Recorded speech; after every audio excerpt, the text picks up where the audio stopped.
Welcome back to Good Day Stateline. Women's soccer is more popular than ever, yet female professional soccer players are paid far less than their peers in the men's game. Thanks to a new partnership, this is changing. Tonight, we are chatting with Brian Reaves, Chief Belonging, Diversity, and Equity Officer from UKG, and NWSL Commissioner Jessica Berman. Hello.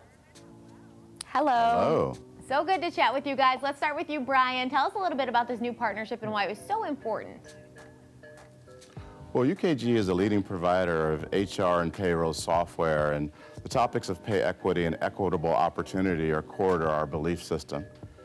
Now, sadly, in the U.S., women make 18 cents less than men for the equivalent job. And that gap is even larger for women of color, immigrant women, or transgender women. So we are so excited about the partnership with Jessica and the NWSL, as well as the opportunity to sponsor the 2023 Challenge Cup, where that tournament will become the first ever women's professional soccer tournament where pay equity is achieved similar to the same sport or the same tournament in the men's sport. The last point is we want to inspire other companies to come forward to lean in to close this pay gap.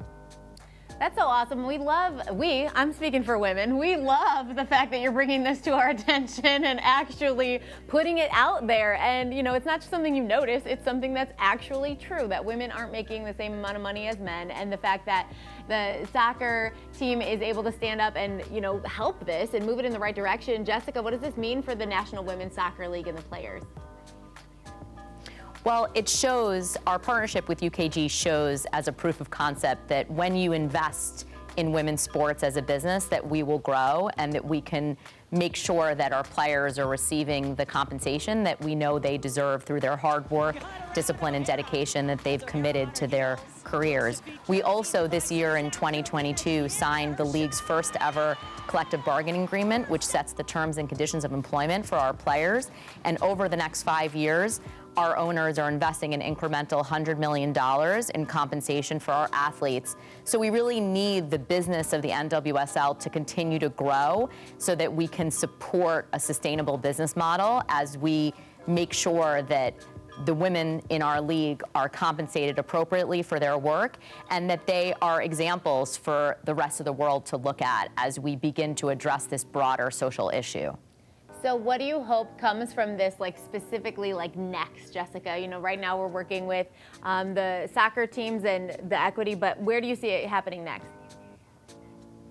Yeah, I think we know from since the announcement, we've been contacted by sponsors and brands who are like-minded, who have shared values with our purpose-driven approach to business, and they want to invest with us. We're hearing from media companies that they're prepared to put real media dollars behind our league, and we know that fans are ready to come and support. Last weekend I was at the home opener in Angel City, and we saw 22,000 people there who had bought tickets, wearing merchandise, and prepared to support their team. So it's happening. We need people to be part of the story and part of the growth, and we appreciate UKG inviting others to the table to join us. Absolutely. So where can our viewers go to get some more information?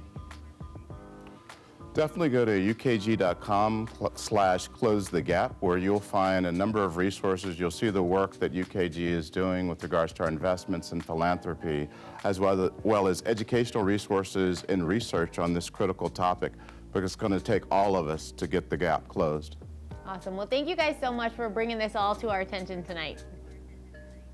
Thank you. Thank you very much. We'll be right back with more Good Day Stateline.